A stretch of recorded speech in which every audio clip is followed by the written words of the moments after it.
Shalom, shalom, peuple de Dieu. Que le Seigneur Jésus vous bénisse. Nous sommes encore sur le plateau de l'Égypte à Canaan. Et ce matin, bien aimé, je suis dans une extrême joie. Alléluia. Je me rappelle à l'époque, quand on était petit, lorsqu'on avait un cadeau ou lorsqu'on avait quelque chose qu'on recherchait tant, on faisait comme ça. Alléluia. Bien aimé, vous êtes sur le plateau de l'Égypte à Canaan. Et ce matin, nous avons, par la grâce de Dieu, pu pêcher un gros poisson. Bien aimé, et non des moindres. Alléluia. Bien aimé, lorsque le Seigneur en Matthieu 28 nous déclare, dans le verset 19 à 20, d'aller dans toutes les nations et de faire des disciples.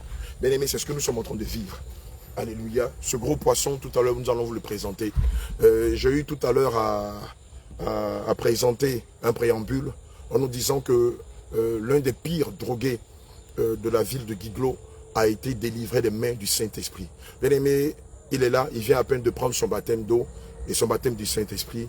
Et il a beaucoup de choses à nous dire. Pour des personnes comme nous qui sommes sortis des milieux de la pègre, des milieux de la violence, des milieux du banditisme, lorsque nous voyons le Seigneur faire sortir des personnes comme nous de ces milieux-là, on ne peut que rendre grâce à Dieu. Bien-aimés, nous sommes dans la joie. Et comme je le disais tantôt, je ne suis pas seul sur ce plateau. Je suis avec notre bien-aimé qui va vous donner le loisir de se présenter. Mais avant, je veux nous rappeler ce qu'il est écrit en 2 Corinthiens 5 au verset 17. La parole de Dieu déclare que si vous êtes en Christ, les choses anciennes sont passées. Et voici, toutes choses sont devenues nouvelles. Alléluia. Bien-aimé, c'est par cette nouveauté de vie-là que notre cher ami va rendre son témoignage, son cursus, son parcours, d'où est-ce qu'il a été tiré, comment il a vécu ce milieu de la pègre, comment est-ce que le Seigneur hier l'a fait sortir de ce milieu-là, et aujourd'hui il est là, tout nouvel, tout neuf, hein, tout frais, tout restauré par la puissance du Saint-Esprit. J'aimerais, avant tout propos, que nous rendions grâce à Dieu, et juste après, nous allons passer le micro à notre bien-aimé qui est là. Père éternel, Dieu d'Abraham, d'Isaac et d'Israël, il est écrit en 2 Corinthiens 5 au verset 17, si quelqu'un est en Christ, il est une nouvelle créature. Les choses anciennes sont passées, voici toutes choses sont devenues nouvelles. Seigneur, nous te bénissons. Nous t'honorons ce matin pour cette grâce qui est de l'alcool. C'est par ta pure grâce qu'il était arraché de ses addictions. C'est par ta pure grâce qu'il est sorti de l'Égypte. Et aujourd'hui, il prend le chemin pour Canaan. Je prie que tu mettes les paroles dans sa bouche. Que ta vérité, Seigneur, éclate et expose l'ennemi et son mot de piratoire. Fais toutes choses bonnes selon ta souveraineté. Au nom de Jésus-Christ, j'ai prié. Amen. Alléluia. Bien-aimé, je ne suis pas seul sur ce plateau. Je suis accompagné de quelqu'un, je disais, c'était un gros poisson. On n'entend pas gros poisson, des personnes qui étaient tourmentées par le monde, des personnes qui sont remplies de ressources, de dons, de talents, qui, mais malheureusement, ne connaissant pas leur destinée, ont été détournés de leur destinée et qui malheureusement servent le monde, servent le diable. Ce fut le cas de notre bien-aimé. Shalom, mon bien-aimé. Comment vous allez? Comment vous appelez? Bondé Julien, d'accord, à l'état civil. D'accord. Nous nous sommes rencontrés hier pendant le programme du quartier de Nazareth. Je tiens à signaler que nous sommes aux abords du lac. Comment s'appelle ce lac ou ce fleuve? Cana. Cana. Ah, ça s'appelle Cana. D'accord, donc nous sommes au bord du lac Cana. Amen. On voit derrière moi le pont de Guiglo. Nous sommes dans les mangroves de Guiglo. Et voilà, on voit le pont qui est juste derrière nous et qui donne accès à la ville de Guiglo. Donc depuis bientôt 2 semaines, nous sommes ici dans la ville de Guiglo afin de sonner de la trompette. Et c'est ainsi que hier, nous avons eu à faire connaissance avec notre bien-aimé Julien, hein, qui se prénomme à l'état civil et dont le patronyme est Lazare. Non, ton nom de famille c'est Julien. Non, ton nom de famille Bondé. D'accord, voilà. Et tu es de quel époux? Tu es Guéré. Ah, tu es Guéré Baoulé. Je tiens à signaler qu'ici, nous avons plusieurs langues, entre autres le Guéré, hein, qui est une langue qu'on parle dans la zone ouest de Côte d'Ivoire. Vous avez aussi le Yakuba, alléluia. Vous avez aussi une autre langue que nous avons découverte dans la ville de Taï et qui s'appelle le Woubi. Je tiens à signifier que le Woubi, ce n'est pas l'attitude des personnes qui sont des déviationnistes, mais le Woubi est une langue couramment parlée ici dans le Grand Ouest, en l'occurrence dans la ville de Taï. Amen. Et comme l'homme de Dieu l'a signifié tout à l'heure, il est Guéré Baoulé. Alléluia. Avant de rentrer dans le vif du sujet, on va commencer par le début. Comment tu as vécu ton enfance, mon bien-aimé Lazare? J'ai vécu une enfance très difficile. D'accord. Après la mort de mon frère, je suis entré dans la drogue, le vol. C'était très difficile. D'accord, ok. D'accord. Donc tu vas perdre ton grand frère. Tu l'as perdu à quel âge?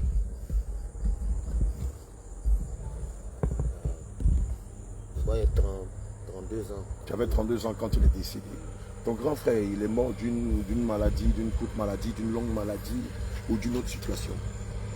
Il est mort. C'est l'alcool qui Malheureusement, c'est l'alcool qui l'a tué. Donc il est mort d'une cirrhose de foie ou par overdose. sirop de foie. Il est mort d'une cirrhose de foie. Et donc après sa mort, tu vas déprimer, c'est ça? C'est ce que tu m'avais dit.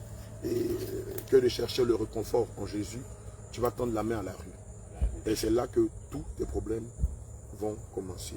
Comment s'est passée l'initiation? Parce que je sais que tu étais dans la drogue, dans l'alcool, dans le vol et aussi dans l'impudicité, dans la débauche. Comment va se passer cette transition de quelqu'un qui ne connaissait pas ces choses, qui ne touchait pas ces choses, à quelqu'un qui va rentrer dans ce milieu de la paix? Comment les choses vont se passer? Les choses se sont passées par les amis. D'accord? Parce qu'il y a des amis qui fréquentaient moi. Ah, donc tu as été introduit dans le milieu par tes amis. Mes amis. Amen. Et c'est comme ça que tu vas toucher à la drogue. D'accord. Et par la suite, qu'est-ce qui va se passer? Rapidement, on va prendre un passage dans le livre de 1 Corinthiens 13.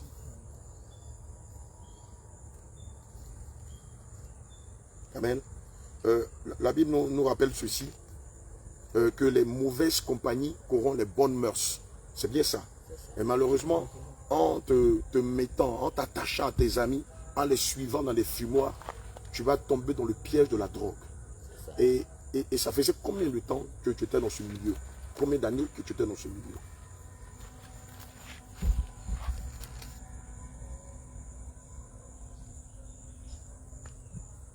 Alléluia. Le temps que tu réfléchisses à tout ça, je vais rappeler qu'il est écrit, excusez-moi, j'avais dit 1 Corinthiens 13, mais c'est plutôt 1 Corinthiens 15, verset 33 qui déclare: ne vous y trompez pas, les mauvaises compagnies corrompent les bonnes mœurs. Et lui qui n'avait jamais touché à la drogue, après la mort de son frère, va être initié à la drogue, va rentrer en alliance dans le milieu de la pègre, dans le milieu de la drogue et dans beaucoup de choses. J'avais posé la question tout à l'heure de savoir, tu avais quel âge? Ou tu as mis combien de temps? Tu as vécu combien d'années dans ce milieu-là? 1 année, 2 ans, 10 ans? Plus de 10 ans. Depuis plus de 10 ans, tu te droguais. C'est ça. D'accord. Maintenant, comment va se passer le vol? Puisque nous savons qu'un péché ne vient jamais seul. Mais un péché est toujours accompagné d'un autre péché. Le vol, comment va se passer le vol? Le vol s'est passé, ça s'est passé par la boisson. Par la boisson. Par la boisson. Il dit le vol s'est passé par la boisson. D'accord. Parce que hier, pendant qu'on priait pour toi, tout le monde te regardait, on disait: ah, voici le voleur là, voici le drogué là. Et les gens riaient et tout ça, ne sachant pas que Dieu allait opérer quelque chose. Je tiens à signifier que l'attitude que tu as aujourd'hui n'est pas l'attitude que tu avais hier lorsque nous nous sommes rencontrés.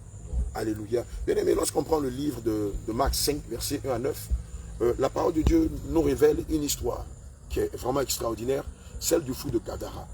La Bible dit que le fou de Gadara était lié par des chaînes et il se promenait, il vivait dans les cimetières. Et lorsqu'on lui mettait des chaînes, il brisait.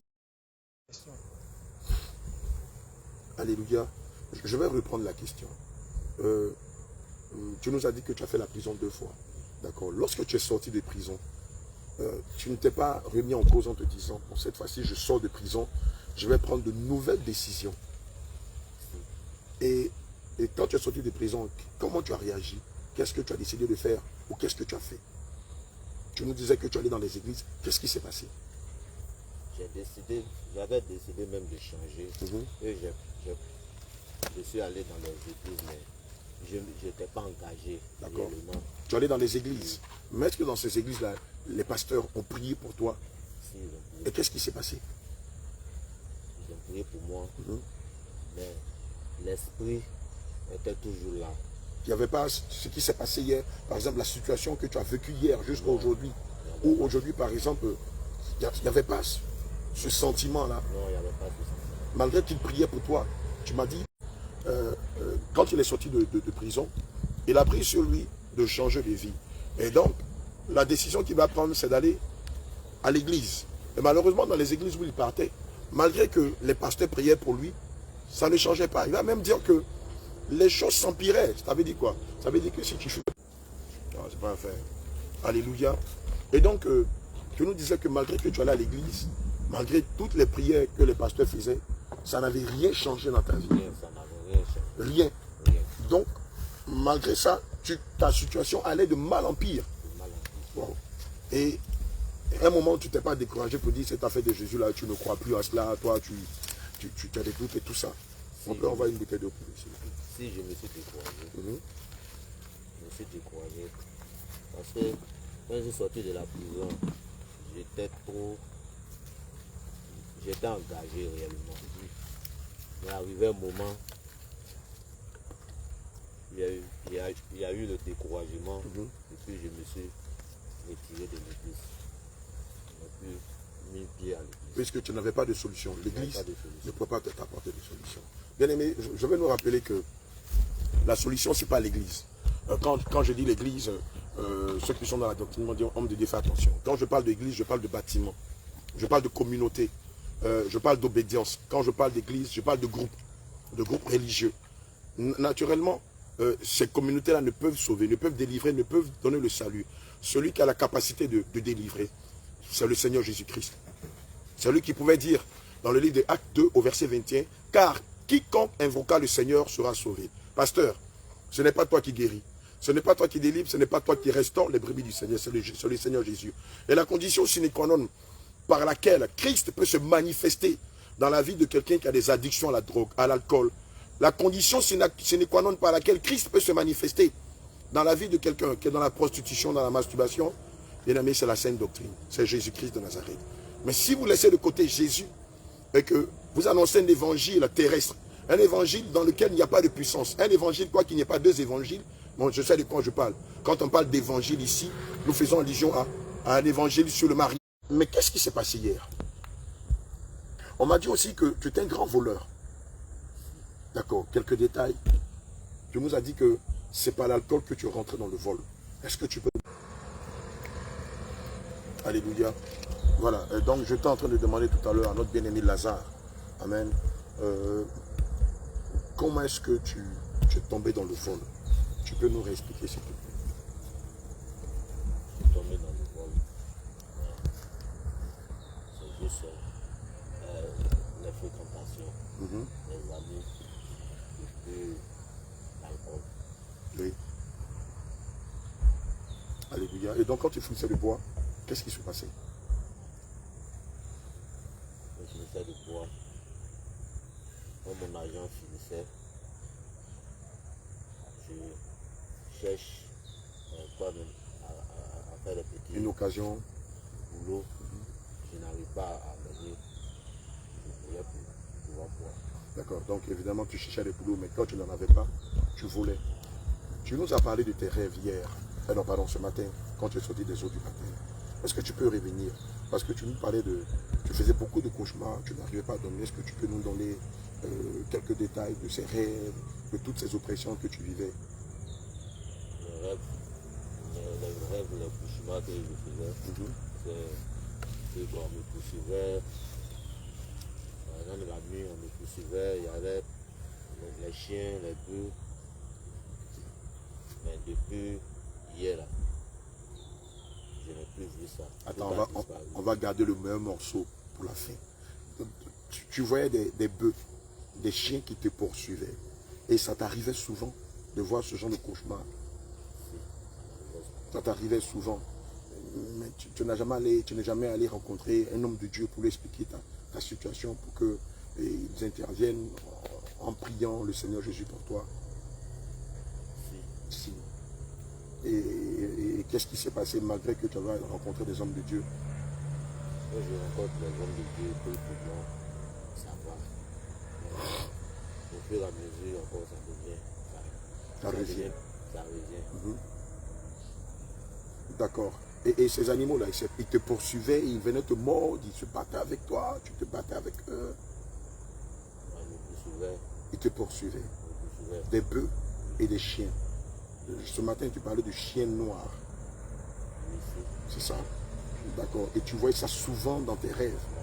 En dehors de cela, est-ce que tu voyais aussi des hommes ou des femmes qui te poursuivaient ou qui te liaient? Je voyais des hommes avec poids, machette et me poursuivaient. D'accord. Et toi, évidemment, tu es dans des addictions. Ça peut être l'addiction à la drogue, l'addiction à l'alcool, à la cigarette. Comprends que, hier, nous étions en train de le dire pendant le programme, et quiconque est dans une certaine addiction et qui n'arrive pas à se défaire de cette addiction, qu'il comprenne qu'il est sous le contrôle du diable. Alléluia. Et hier, nous avons vécu l'expérience de notre bien-aimé Lazare qui était puissamment délivré des mains du Seigneur Jésus. Mais avant qu'on en vienne, on va encore prendre quelques détails. D'accord. Donc, tu avais constamment des cauchemars. Et tu disais que tu n'arrivais pas à dormir à cause de cela. Tu avais l'insomnie. Parce que quand tu fermais les yeux, tu avais des cauchemars. Est-ce que tu peux revenir un peu là-dessus, s'il te plaît? Lorsque je fermais les yeux, je faisais ces mauvais rêves. Quand ces gens me poursuivaient, quand je me réveille, tard dans la nuit, je n'arrive pas à fermer l'œil jusqu'au matin. D'accord.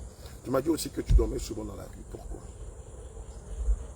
Tout ça là, c'est l'alcool. C'est l'alcool.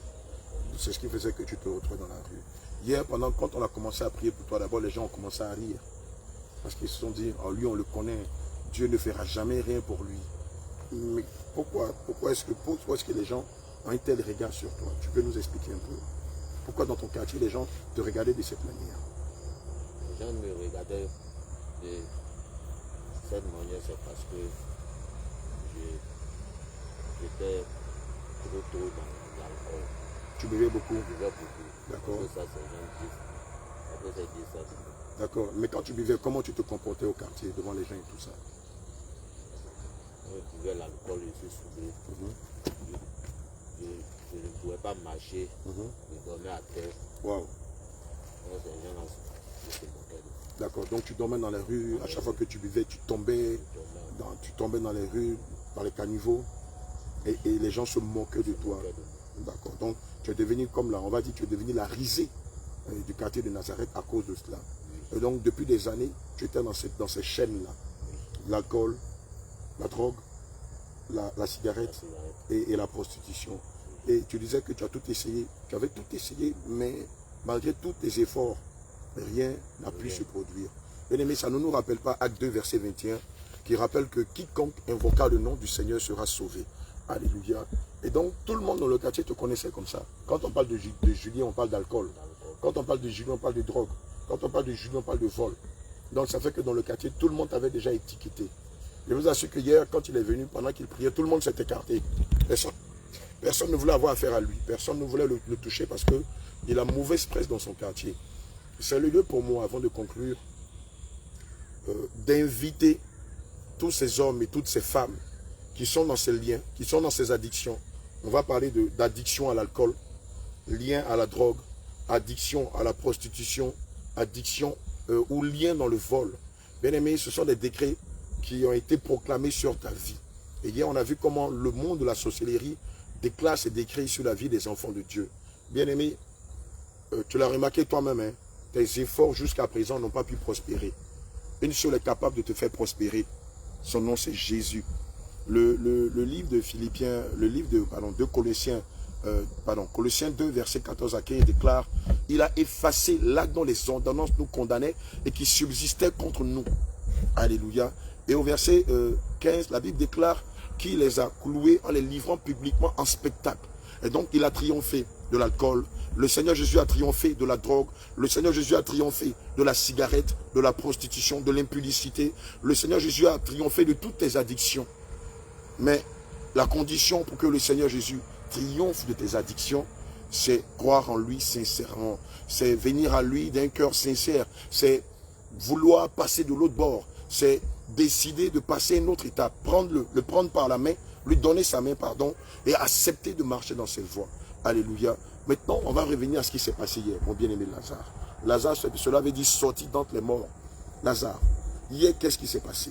Parce que Je pense que c'est quasiment à la fin du programme que tu es venu. Tu étais où et comment tu t'es retrouvé dans le programme de prière hier? Moi-même, je ne sais pas où. Juste comment je suis arrivé. Alléluia. Tu dis quoi?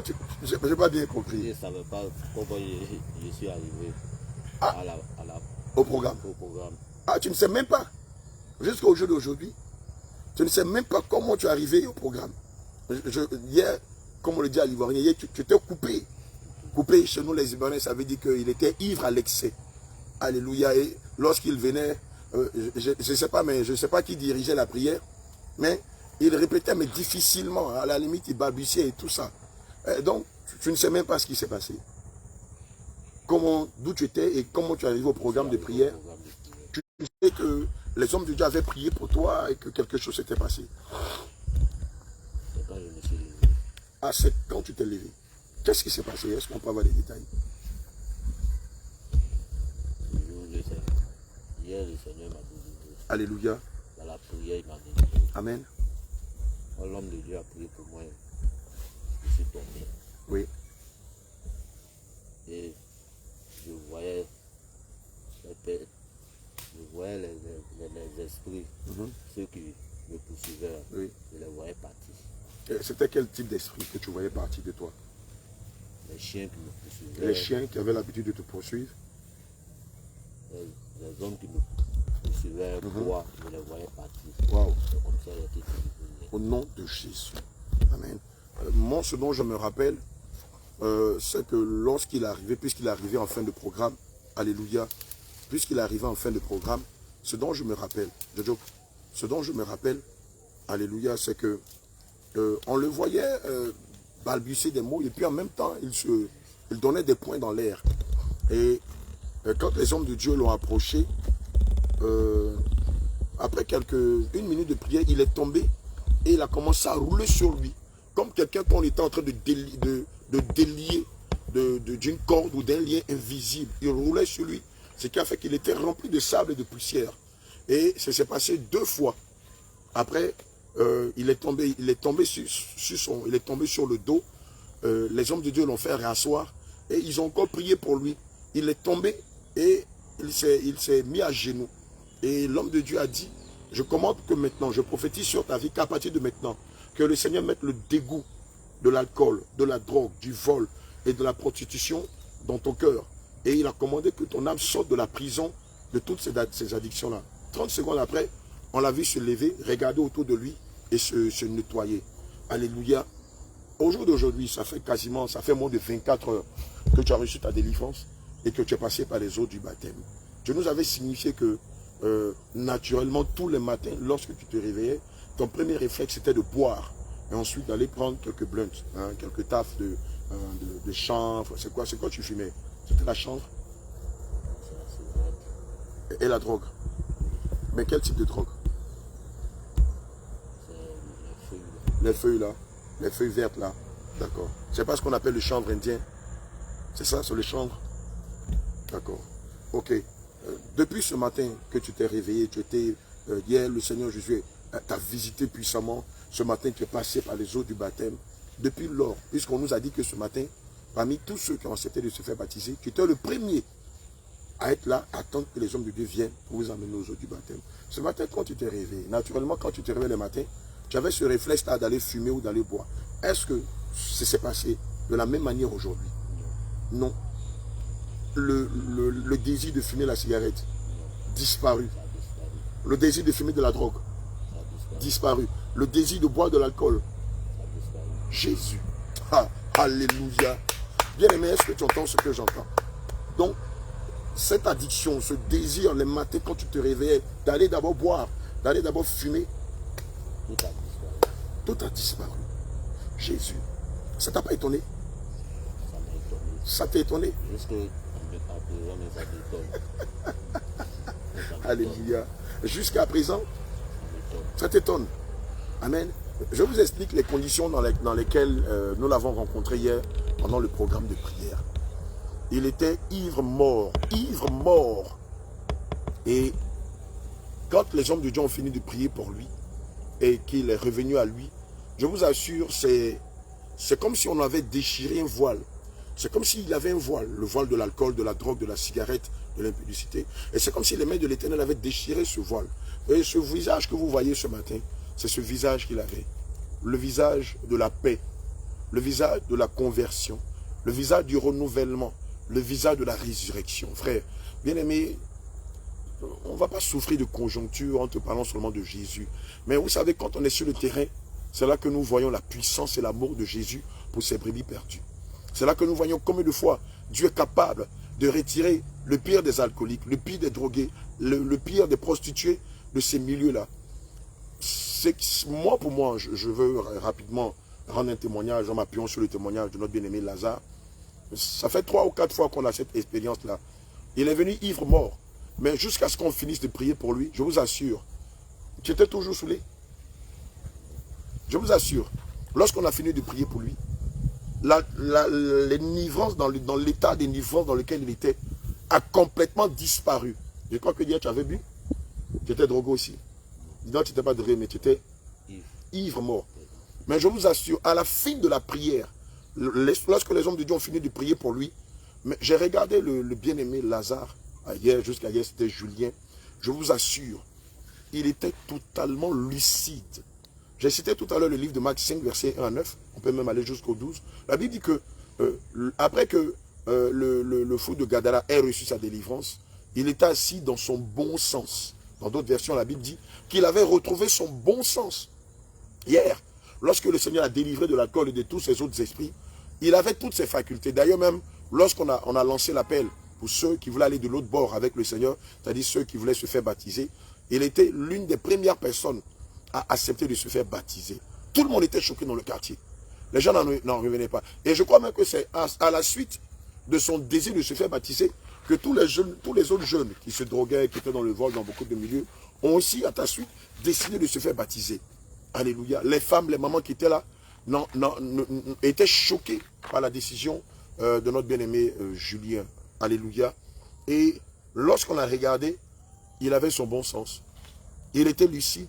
Il avait toutes ses facultés. C'est à croire que en quelques minutes, après le combat spirituel, on lui a arraché l'esprit de l'alcool. Je le dis pourquoi? Parce qu'on entend dans beaucoup de communautés, et on voit dans beaucoup de communautés des hommes de Dieu. Moi, je ne les appelle pas des hommes de Dieu. Des hommes de Dieu qui enseignent et qui propagent ce courant doctrinal démoniaque qui dit que le chrétien peut prendre un peu de vin à table, peut boire un peu de vin, que c'est l'inivrance qui n'est pas un péché. Mais, pasteur, dis-moi, quel est le degré d'alcoolisme que l'on va boire, auquel toi tu peux juger que ça, ce n'est pas de l'inivrance ou ça, c'est de l'inivrance? Quel est le degré? Quel est le nombre de litres d'alcool?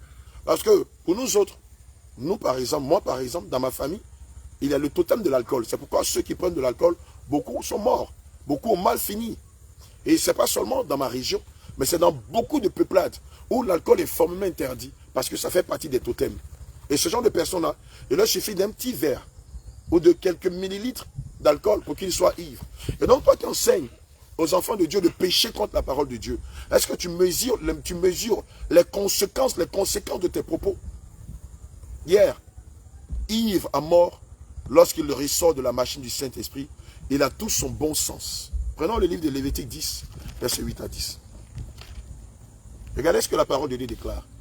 L'Éternel parla à Aaron et dit, tu ne boiras ni vin, ni boisson enivrante, toi et tes fils avec toi, lorsque vous entrerez dans la tente d'assignation, de peur que vous ne mouriez. Vous voyez, le Seigneur dit de peur que vous ne mouriez. Jusqu'à hier, et depuis 10 années, Julien était mort. Quoique vivant, il était mort dans la prison de l'alcool, dans la prison de la drogue, dans la prison du vol, dans la prison de la prostitution. Il dit qu'il a tout essayé pour sortir de là-bas. Mais admettons qu'il était venu chez toi, dans ta communauté, dans ce que tu appelles église, qui n'est que ta boutique, ou un camp d'embarcation pour l'enfer. Et pendant que Julien cherche à sortir de ses méandres, toi, tu vas lui enseigner qu'il peut continuer de boire. N'est-ce pas crucifier Julien? N'est-ce pas l'amener au poteau? N'est-ce pas fusiller Julien qui cherche à sortir de ces méandres-là, à sortir de cette prison? De peur que vous ne mouriez. Lorsque vous enseignez aux enfants de Dieu de boire, ne serait-ce qu'un seul verre ou un demi-verre ou quelques millilitres d'alcool, bien aimé, vous les poussez à la mort. Oh, Christ est saint. L'Esprit de Dieu est saint. Dieu est saint. Il exige de nous qui sommes son temple que nous soyons saints, comme lui-même il est saint, selon Lévitique 20, verset 26. Permettez-moi de lire cette portion des Écritures. Alléluia. Voilà ce que la parole de Dieu déclare. Vous serez saints pour moi, car je suis saint, moi l'Éternel. Je vous ai séparés des peuples, afin que vous soyez à moi. Mais quand l'Éternel dit qu'il nous a séparés des peuples, cela sous-entend que ce que les peuples font, ce que le monde fait, ce que les païens font, Dieu ne veut pas que nous, qui sommes ses prémices, que nous fassions comme lui. Que nous soyons imitateurs du monde. Qu'est-ce qu'il est écrit en Jacques 4,4? Adultères que vous êtes, ne savez-vous pas que l'amour du monde est inimitié contre Dieu? Mais l'alcool, c'est le monde. L'alcool, c'est le monde. Mais d'où est-ce que Israël a pris cette habitude? Israël s'est inspiré des Égyptiens. Israël a vu les Égyptiens boire. Israël a vu les Égyptiens faire des libations. Israël a vu comment les Égyptiens vivaient pendant les 430 ans. Et c'est comme ça que Nadab et Abihu, premier fils d'Aaron, sacrificateur de l'Éternel, vont entrer avec ce feu étranger dans sa présence. La parole de Dieu nous révèle que l'Éternel va les frapper de mort. Et toi, tu entends, on entend dire de toi que tu enseignes que les enfants de Dieu doivent avoir en eux ce feu étranger. Bien-aimé, je t'appelle à la repentance. Je t'appelle à la repentance. Toi, serviteur, qui enseigne cela. Toi, qui te dis chrétien, qui boit l'alcool. Je t'appelle à la repentance. Il n'y a pas d'alcoolique au ciel. Il n'y a pas de personnes qui boivent, qui abusent de l'alcool au ciel. Tous ceux qui sont entrés au ciel aujourd'hui ont été des personnes saintes. Comme Christ attend de toi que tu sois saint. Je vais revenir à mes propos. Mon bien-aimé Lazare, hier, les hommes de Dieu prient pour toi. Et du coup, l'alcool disparaît. Tu retrouves ton bon sens. Les hommes de Dieu font un appel. Quelle est ta décision lorsqu'on demande à ceux qui veulent se faire baptiser de venir se présenter? Qu'est-ce que tu décides? J'ai décidé de me faire baptiser. Mais pourquoi tu n'as pas hésité comme certaines personnes? Parce que j'étais fatigué de la souffrance. Alléluia. Vas-y, vas-y.